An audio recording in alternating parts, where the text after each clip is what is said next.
हंगामे के हवाले करना, प्रदेश के युवाओं, किसानों, महिलाओं और गरीबों के साथ भारी अन्याय है। मानसून सत्र में युवाओं के लिए, अन्नदाता किसानों के लिए, आधी आबादी महिलाओं के लिए और गरीबों के लिए नई स्कीम, नई योजनाएं प्रारंभ हो, युवाओं के एम्प्लॉयमेंट के लिए, उनकी स्किलिंग के लिए, अन्नदाता किसानों के लिए कोई नई योजना घोषित हो सके, गरीबों के कल्याण के लिए कुछ नए कार्यक्रम आगे बढ़ सकें और महिलाओं के सम्मान और उनके स्वावलंबन के लिए भी कुछ अतिरिक्त प्रयास आगे बढ़ें। इसके लिए हम लोग 59,000 करोड़ रुपए से अधिक की अनुपूरक बजट को भी लेकर के आए थे, जिनके लिए इन सभी मदों में धनराशि की व्यवस्था भी थी। नई योजनाओं को घोषित करने के लिए चर्चा विधानसभा में हो सके, इसके लिए उन कार्यक्रमों के साथ हम लोग आए थे। लेकिन समाजवादी पार्टी के नकारात्मक रवैये के कारण युवाओं के मुद्दे पर,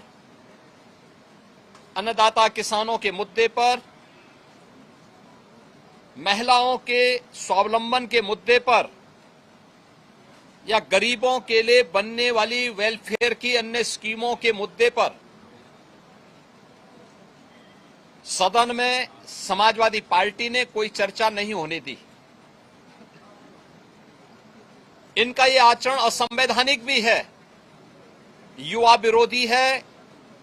किसान विरोधी है, महिला विरोधी है और गरीब विरोधी भी है।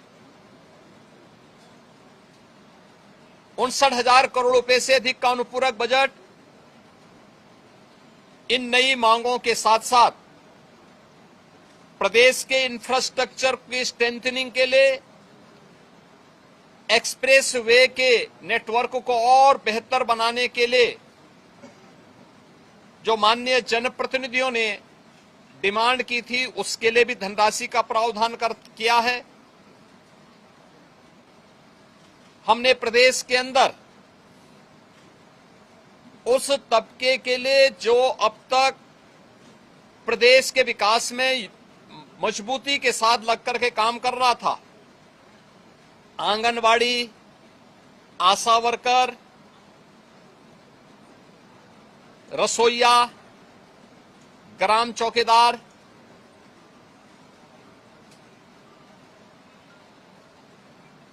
आपके कोटेदार, इन सब के साथ साथ उस हरेक तबके को छूने का प्रयास किया था जिनके मानदेय बढ़ने हैं। निराश्रित महिला पेंशन, वृद्धावस्था पेंशन, दिव्यांगजन पेंशन में भी वृद्धि हो, चर्चा हो, जो लोग अब तक इन योजनाओं से जुड़ नहीं पाए थे उन लोगों को जोड़ने का प्रावधान हो, इन सब पे सदन में चर्चा हो। लेकिन समाजवादी पार्टी का नकारात्मक रवैया सदन में और माननीय सदस्यों के द्वारा उठाए जाने वाले इन महत्वपूर्ण मांगों को मजबूती के साथ आगे बढ़ा सके, इसमें रुकावट बनी। लेकिन उस सब के बावजूद विधानसभा ने सप्लीमेंट्री डिमांड को पारित किया है और पारित करने के साथ ही बहुत शीघ्र इन सभी तबके के लिए, मैंने जो कल भी कहा था कि उत्तर प्रदेश सरकार ने आउटसोर्सिंग कमीशन का गठन कर दिया है। एक न्यूनतम मानदेय हर एक आउटसोर्सिंग कर्मी को प्राप्त हो और उसको हर प्रकार की सामाजिक सुरक्षा की गारंटी भी प्राप्त हो, उसको हम अगले बहुत शीघ्र उसको आगे बढ़ाने जा रहे हैं। उसके लिए धनराशि की व्यवस्था हमने बजट में कर दी है। आंगनवाड़ी, आशा वर्कर, रसोईया, ग्राम चौकीदार या कोठेदार, इन सब के इंसेंटिव और इनके मानदेय को बढ़ाने के लिए भी धनराशि की व्यवस्था हम लोगों ने बजट में की हुई है और उसको भी हम अब विधानसभा से बजट पारित होने के उपरांत विधान परिषद में पारित होगा। विधान परिषद से पारित होने के उपरांत फिर इस बजट को हम लोग अलग अलग कार्यक्रमों के माध्यम से उस तबके तक पहुंचाने का काम भी करेंगे। समाजवादी पार्टी का यह चरित्र इस तबके को अपमानित करने वाला है, जो अल्प मानदेय प्राप्त करने के बावजूद प्रदेश के विकास के लिए और 25 करोड़ जनता जनार्दन की सेवा के लिए पूरी प्रतिबद्धता के साथ कार्य कर रहे हैं। इससे पहले भी इन्होंने शिक्षा मित्रों के भविष्य के साथ खिलवाड़ किया था। हमारी सरकार ने शिक्षा मित्रों के मानदेय को 10,000 से बढ़ा करके 18,000 किया है। पहले 3,000 ये मानदेय मिलता था, हमने 3,000 से 10,000 किया, 10,000 से 18,000 किया और उन्हें 5 लाख रुपए की कैशलेस की सुविधा भी उपलब्ध करवाई। अनुदेशकों को प्रदेश में 9,000 मिलता था, उन्हें 17,000 रुपए उनका मानदेय किया और उन्हें कैशलेस की सुविधा भी उपलब्ध करवाई। बेसिक, माध्यमिक, उच्च शिक्षा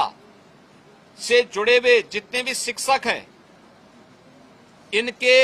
मानदेय को इनको कैशलेस की सुविधा उपलब्ध करवाई। अन्य तमाम तबके के लिए बेहतरीन स्कीम को लेकर के, योजनाओं को लेकर के हम सप्लीमेंट्री डिमांड्स में आए थे और इन सब के साथ साथ सामाजिक न्याय के लिए अपना जीवन समर्पित होने वाले उन सभी महापुरुषों के लिए, जिनमें बाबा साहब भीमराव अंबेडकर हैं, जिनमें महर्षि वाल्मीकि जी हैं, संत शिरोमणि सदगुरु रविदास जी महाराज हैं, सामाजिक न्याय के पुरोधा के रूप में और महिला शिक्षा का पुरजोर समर्थन करने वाले संत ज्योतिबा फुले हैं, साहू जी महाराज हैं। इन सभी लोक माता अहिल्याबाई होलकर जी हैं। इन सब के बारे में भी हम लोगों ने इस बजट में चूंकि प्रावधान किया है 407 करोड़ रुपए उनकी मूर्तियों पे छाजन लगाने और सुरक्षित पार्क के लिए, बाउंड्री वाल के लिए इतनी धनराशि की व्यवस्था इस सप्लीमेंट्री डिमांड्स में थी, वह न पास हो, इसके लिए समाजवादी पार्टी ने लगातार सदन की कार्रवाई को बाधित किया, लगातार व्यवधान पैदा करने का लगातार प्रयास किया। लेकिन इनके व्यवधान के बावजूद सप्लीमेंट्री डिमांड्स विधानसभा से पारित हुई है। विधानमंडल से पारित होने के उपरांत ये सभी कार्य तय सीमा के अनुरूप आगे बढ़ेंगे और सामाजिक न्याय के सभी पुरोधाओं को, सभी महापुरुषों को भी सम्मान मिलेगा। समाजवादी पार्टी के दोहरे चरित्र के खिलाफ, जो दलित विरोधी है, पिछड़ा विरोधी है, युवा विरोधी है, किसान विरोधी है, महिला विरोधी है, गरीब विरोधी है, इन सब चेहरे का उजागर आज उत्तर प्रदेश सदन ने किया है कि इन लोगों का चेहरा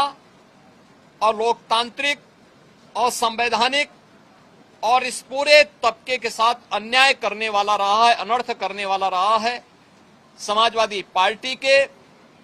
इस अलोकतांत्रिक और संवैधानिक व्यवहार को, जो शर्मनाक व्यवहार लगातार सदन में देखा गया है,